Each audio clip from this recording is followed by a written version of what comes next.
calculating our theoretical food costs. We've talked about this relationship between budgeted food costs, which is what we need to do. It's kind of that, sales minus expenses equals profit is the old way of accounting, and really is, sales minus the pre-planned profit equals the expenses. And so what do we need our expenses to be? And that's what we budget to. And so we have to engineer sometimes our menus to be able to hit the budget that we need them to hit. And we have to, and to know where we stand with that, we have to create a theoretical food cost. So yesterday we talked about recipe costing cards. We have to cost out batch recipes, item recipes. Every single recipe has to be costed out in our restaurant. And then we connect all those recipe costing cards to what our PMix says, or our velocity report, or item by item sales mix report from our POS system.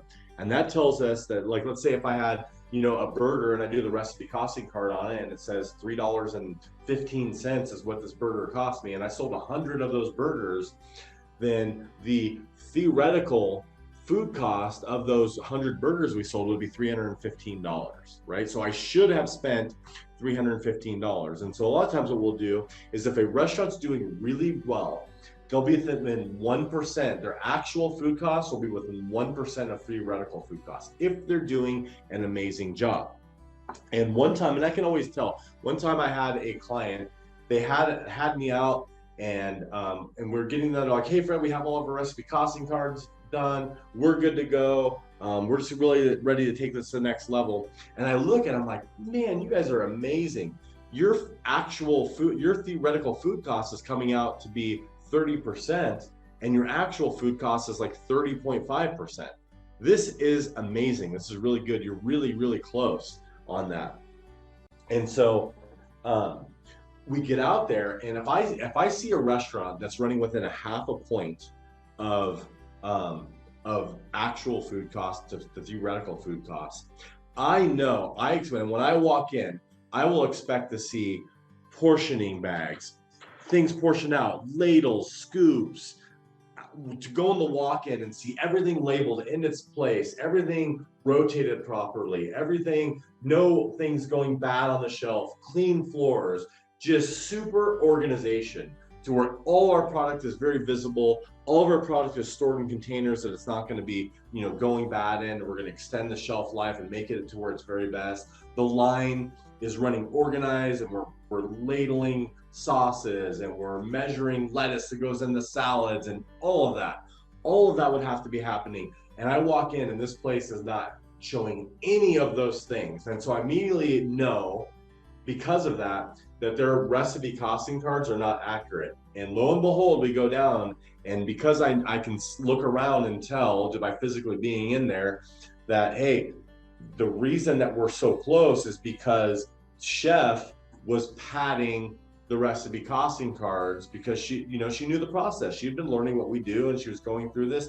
And so if it said that there was going to be 4 ounces of cheese on something, she just put 5 ounces in the recipe card, because it's by margin of error, right? And so she was literally just padding everything in her recipe costing card. So when we ran the numbers, it looked like her actual and theoretical were much closer. And so when you're doing your recipe costing card, you want to do the actual amount that's going in, and just know that, hey, we know we're never going to be perfect, but we don't want to just pad it or put extra amount in there just because we want to account for not being perfect in our recipe costing cards. And this definitely, that one time definitely revealed that. Now, there's a myth out there that, hey, I'm going to figure out what my ideal food cost is by taking all the items that I have on my menu, looking at the current cost and looking at the price, and that's what my ideal food cost is.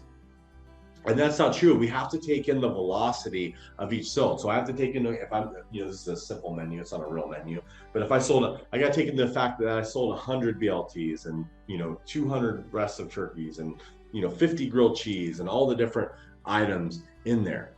And so there's the count and the count and percentage method. And you can look at that and go, okay, this is kind of the mix, and this is what it would look like. Hey, this is what my fish costs, and this is what the cost of goods sold, and this is the ratio that can be done in there. And so that's that percentage method for calculating ideal. What percentage of my total menu is this one item at, right? and I can do that.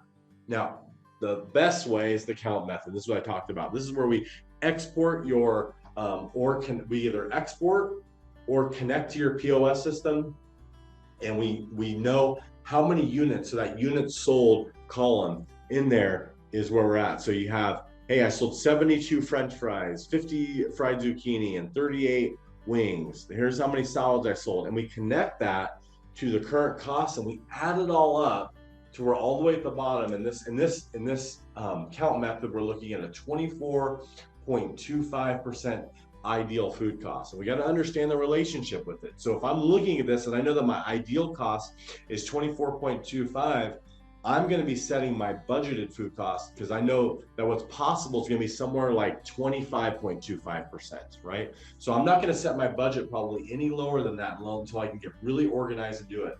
And then if my budget is, if let's say my budget needs to be 24% or 23%, then I got to make sure I engineer my menu to get my ideal cost even lower with that. And so we're going to talk about techniques to engineer a menu to change that bottom line and to really make a difference in what we're doing.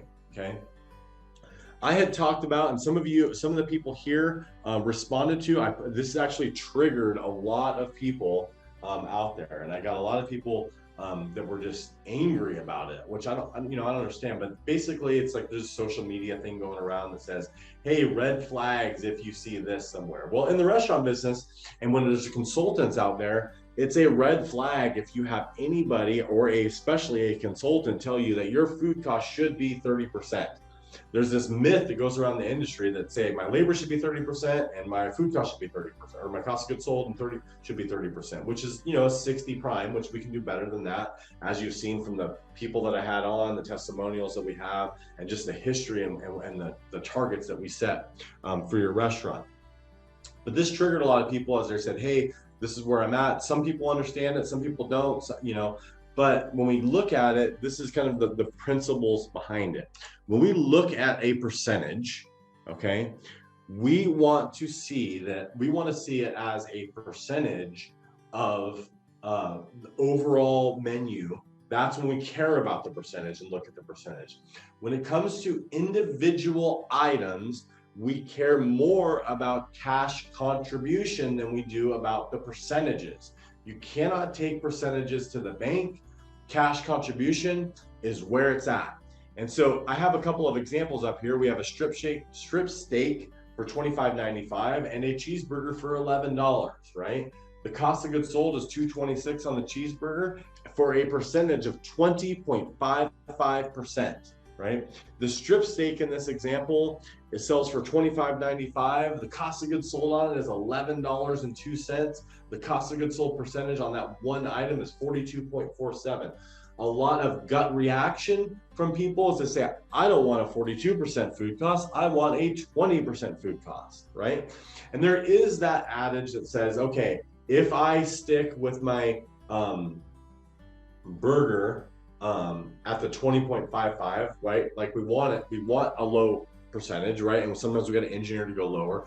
But at this cash contribution, it's $8.74 compared to a $14.93. And it's easy to answer the question on which one I want to sell when you look at the profit of the two items individually. I'd much rather make $14.93 than I would to make $8.74. I'd say there's only one little caveat to this, and it's like, hey, if my concept is going to get more people in, if I'm going to serve 4 or 5 customers for every one at the $11 burger than I do for the 25, then that's where it's at. But this is where it becomes a function of prime cost. It's going to take me maybe more employees to execute 5 times the number of items sold, right? And that's why it becomes where, hey, if this is ends up being a 20% food cost restaurant, likely my labor is going to run higher, right? We talked to Forrest earlier, he runs a low 20s food cost with his pizza restaurant, but he's going to run higher because he's got delivery drivers delivering the volume, and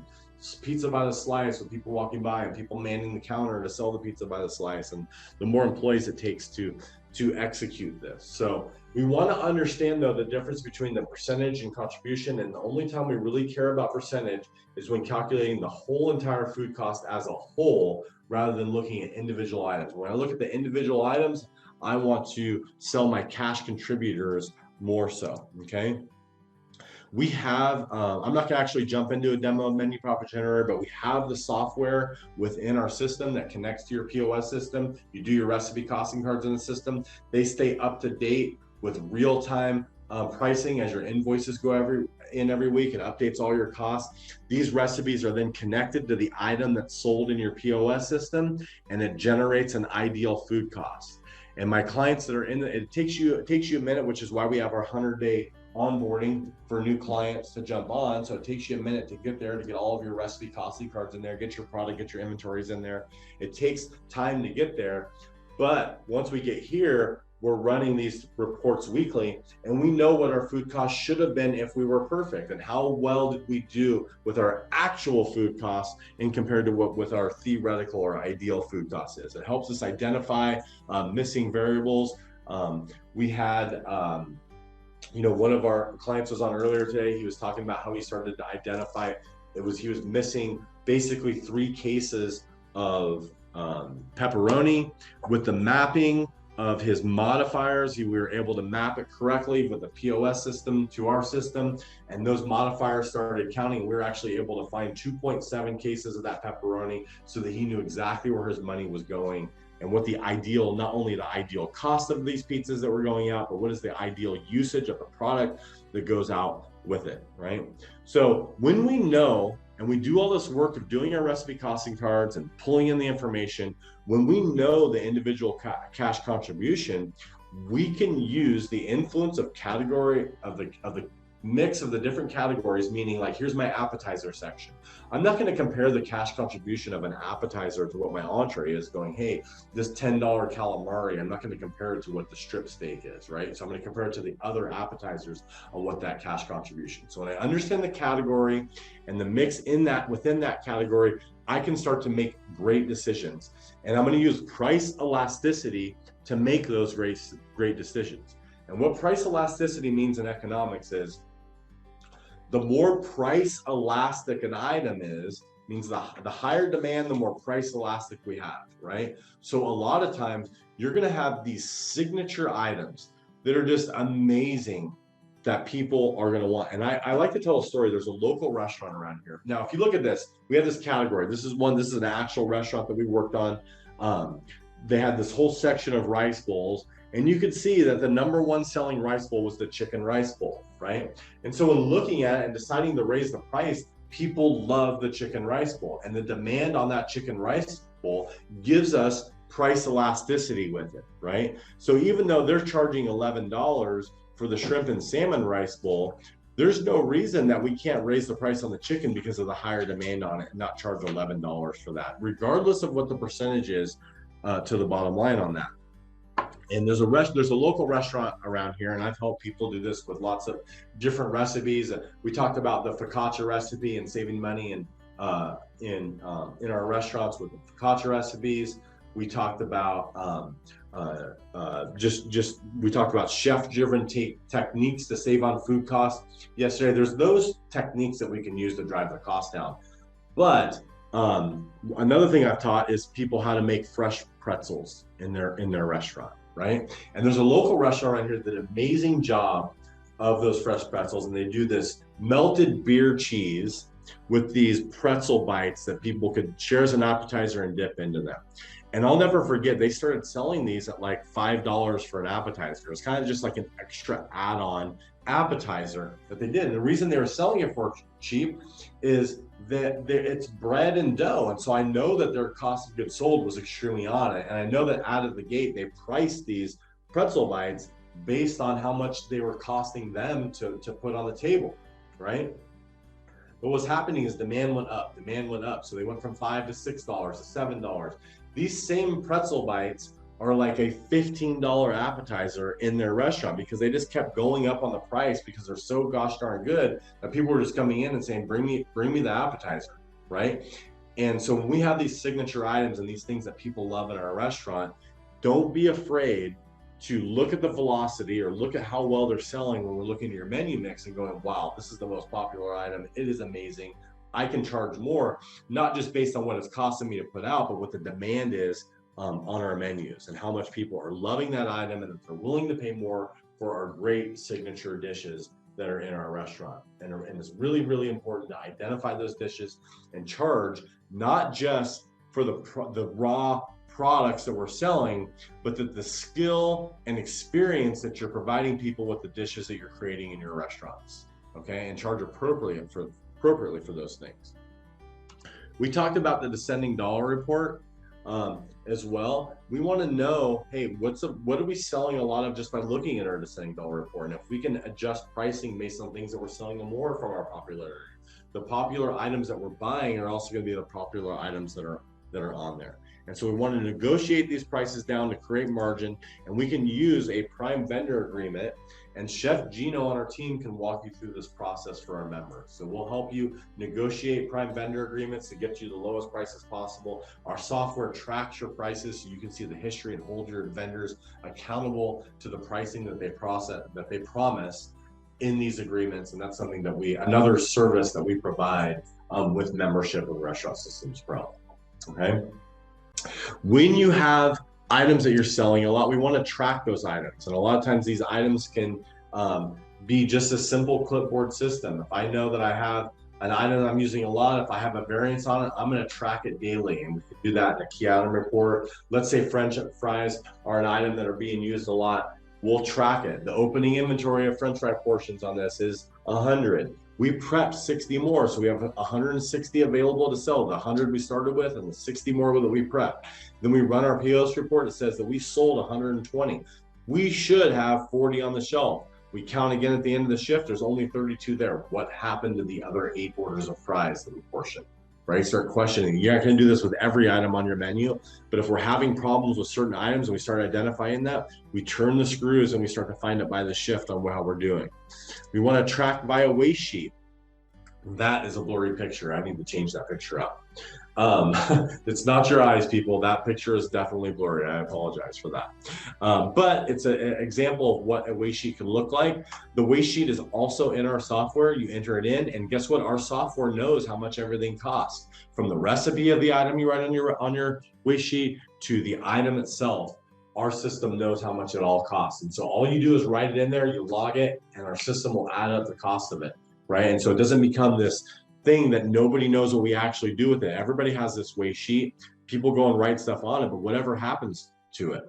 I used to think, back in my early days, I used to think, hey, we're writing all this stuff on this. Somebody told me it was for accounting, right? And so I thought that the accountants were taking this waste sheet and writing all this waste off as an expense, right? Then as I got older and a little bit wiser, I started to realize, like, wait a minute, that's not what they're doing with this. We took the expense for that product when we bought it. We don't get to take the expense a second time just because we wasted it, right? So a waste sheet is not really an accounting thing.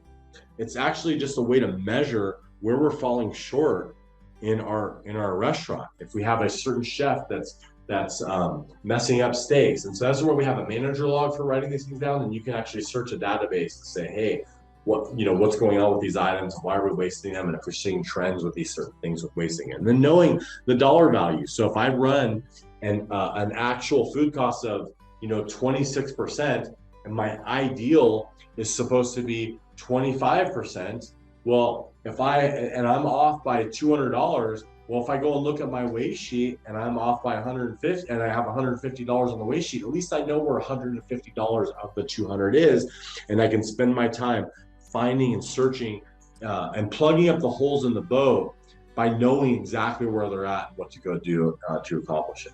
Not by compromising and buying cheaper products or anything like that, but really just taking and making sure there's no holes on the boat with the products that we're using, the good quality products that create great food and great experiences for the guests in our restaurant.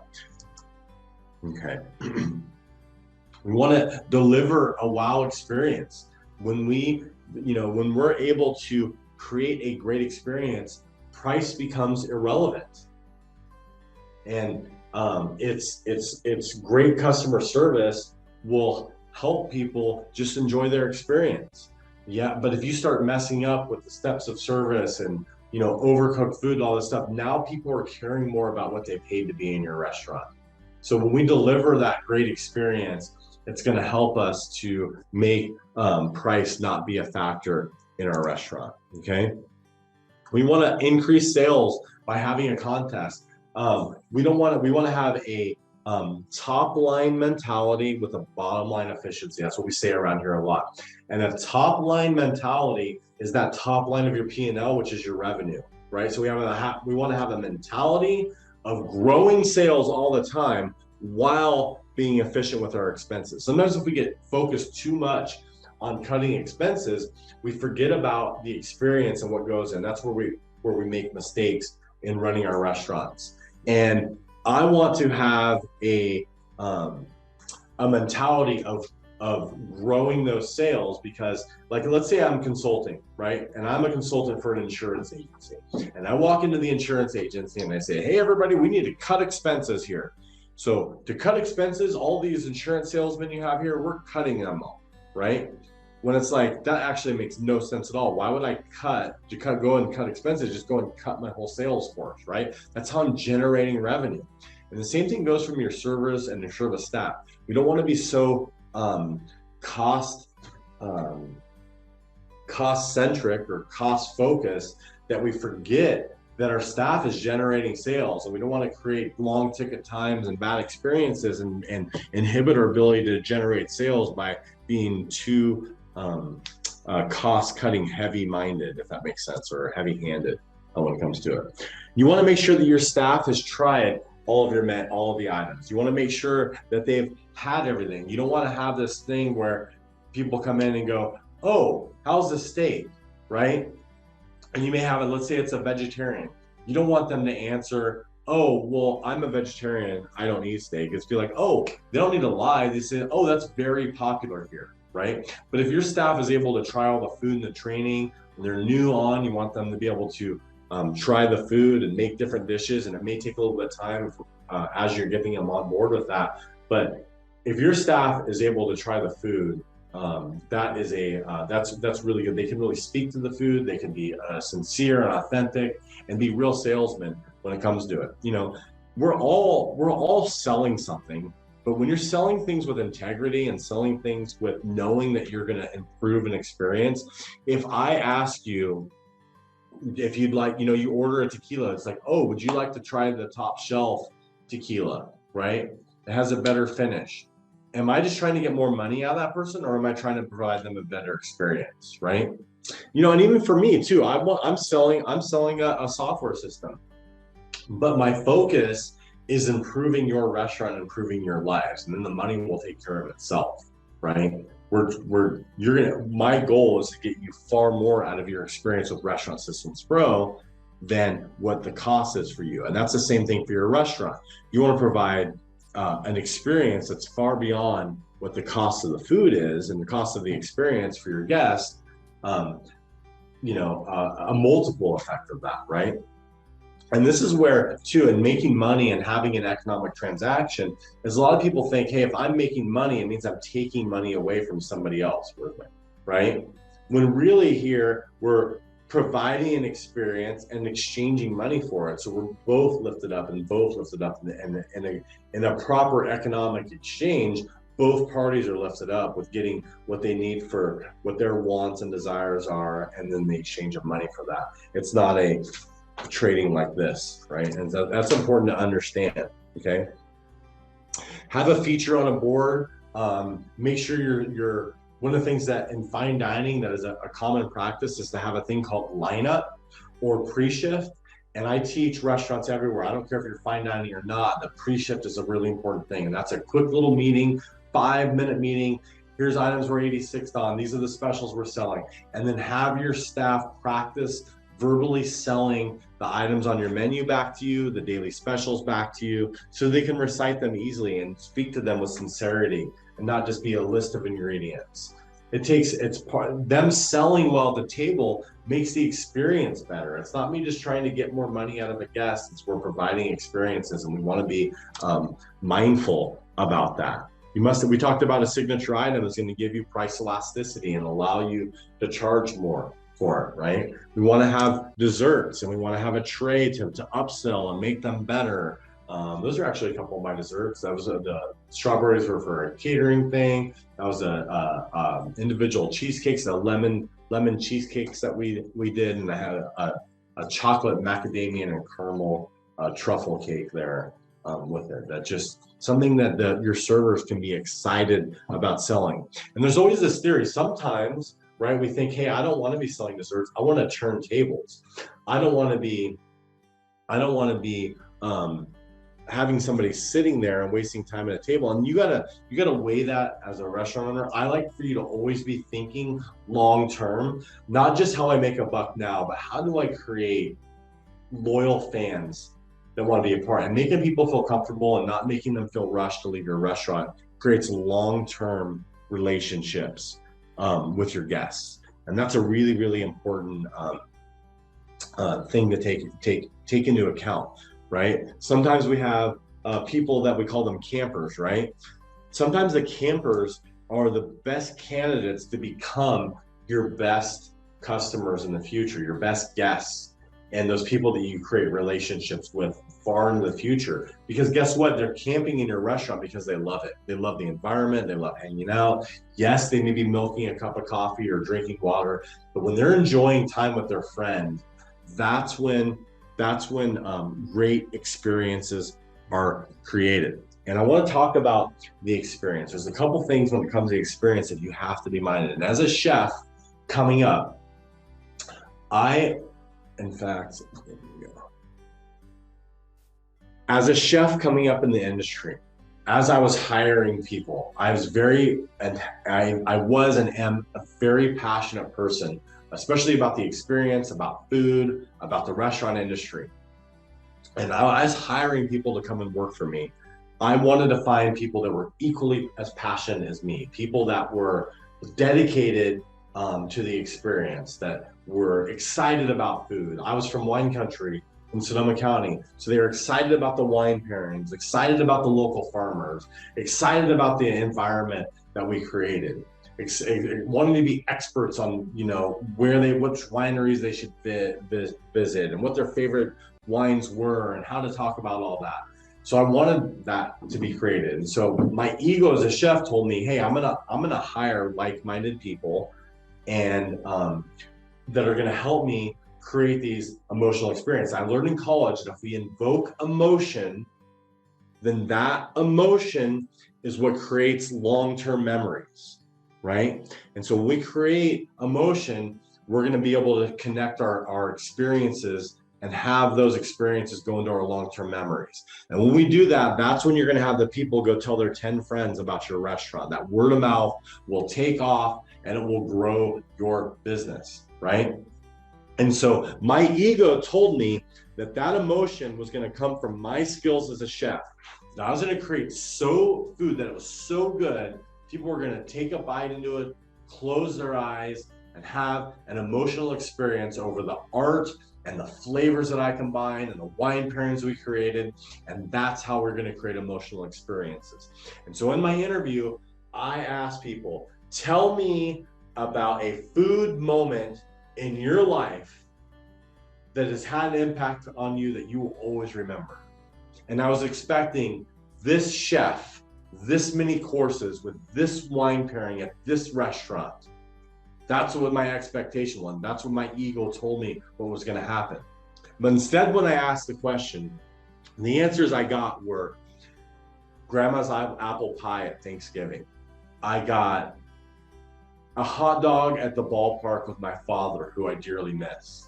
I got picking blackberries in the summertime with my cousins in my aunt's backyard growing up. Those answers have nothing to do with being a great chef. They have everything to do with the people that they're with, who they're sharing those with. And those emotions that we create in our restaurants, they don't happen because your food is just that much better than the rest of the world, right? I just told you we gotta have great food, we gotta have that, but that's the cost of entry, okay? We have to understand that experiences in our places come from keeping people connected with one another. They come from when it comes time for my iced tea, if my iced tea is empty, I disconnect from the person I'm with and I'm now looking around the restaurant. If my steak that I ordered medium rare comes out well done, I'm disconnected from the experience, right? Because now I'm more, instead of enjoying the person I'm with. We've all had those experiences where we've been left wanting for nothing in a restaurant, where the conversation goes all night long. All of a sudden, 2 hours have gone by, and we're like, how did we get here? We're talking about the food, we're talking about the decor, all the details that we do. So when I look up, I don't see dust and cobwebs in there, because now I'm like, I may not say, oh, you see the cobwebs, but subconsciously I'm thinking about the cobwebs in the restaurant, right? If I'm served a bowl of soup and I don't have a soup spoon, I'm not necessarily going on Yelp and bashing the restaurant, but I've left the chance to have the connection with the people that I'm with.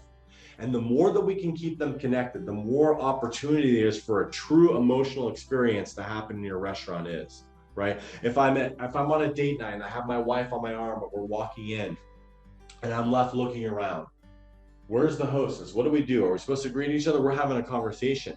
But and I'm teaching you to save on labor, right? So we know the right amount of host hours to schedule every single week, right? So if it happens to be at a time that we're only one host in our restaurant, or no host because it's whatever time it is, or if we're not the type of concept, whatever it is, we walk in. If my staff is trained to acknowledge it and say, hey, welcome, somebody will be right with you, then I'm able to continue the conversation with my wife, right?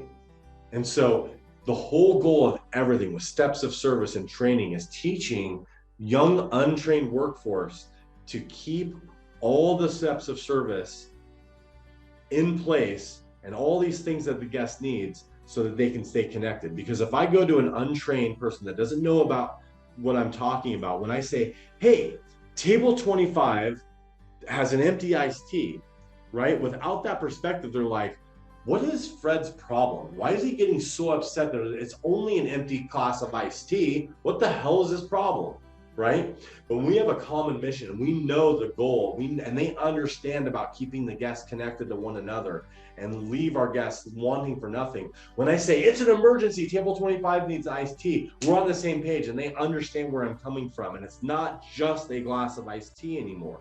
It becomes more important than that.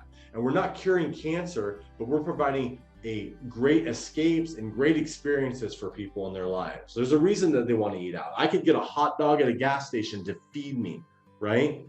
But I'm choosing to go to your restaurant for the experience. And keeping them connected with one another is where that experience comes from. With creating great conversation about your decor, the cleanliness. Sometimes just non-cleanliness just distracts from that. So I always like to touch on that when it comes to, what the experience looks like and how we deliver on those experiences.